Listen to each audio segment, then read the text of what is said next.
చాలా మురికి కామెంట్ అని మాత్రం చెప్పగలుగుతాం. డర్టీ కామెంట్స్ అంటే ఆ కామెంట్స్కు ఒక స్వచ్ఛత లేదు అని మాత్రం ఖచ్చితంగా చెప్పగలను. ఇప్పుడు కొండా సురేఖను ట్రోల్ చేసినప్పుడు నేను చాలా గట్టిగా రియాక్ట్ అయ్యాను. ఇది పద్ధతి కాదు, అది ఒక మా సంస్కారం అనిపించుకోదు. ఇదేం ట్రోల్స్, ఖచ్చితంగా రాజకీయ నాయకత్వం కూడా రియాక్ట్ కావాలి. అలా ట్రోల్ చేయడంలో కేటీఆర్ఏ చేయించాడని కొండా సురేఖ ఆరోపించినా అది నేను ధృవీకరించను.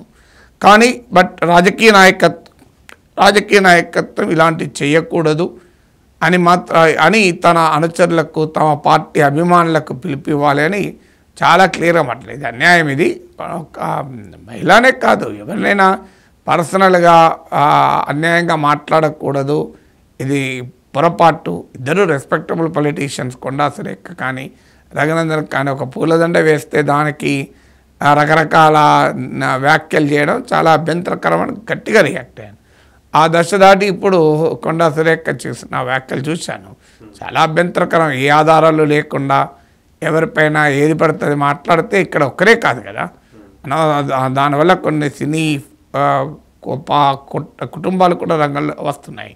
మరి వాళ్ళ ప్రైవసీ కూడా ఉంటుంది కదా. చైతన్య డైవర్స్ 100% కేటీఆర్ చేయబట్టే అయింది. ఎందుకంటే కన్వెన్షన్ హాల్ని కూలగొట్టొద్దు అని అంటే సమంతను నా దగ్గరికి పంపాలి అని చెప్పి ఆయన డిమాండ్ చేశాడు. సమంత గారిని వెళ్ళమని చెప్పి నాగార్జున వాళ్ళు ఫోర్స్ చేశారు.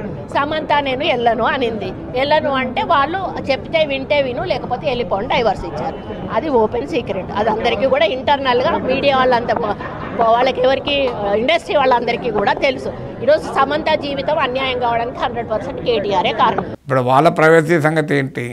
సో ఈ రకంగా మాట్లాడినప్పుడు మరి వాళ్ళ వ్యక్తిగత అంశాలు కూడా ఉంటాయి కదా, అది ఎట్టి పరిస్థితుల్లో యాక్సెప్టబుల్ కాదు.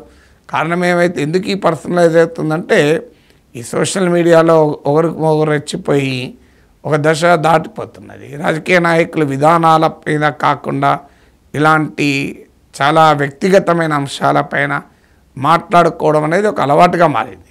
ఎందుకంటే విధానాలపైన ప్రత్యామ్నాయం చూపలేనప్పుడు ఏమవుతుంది?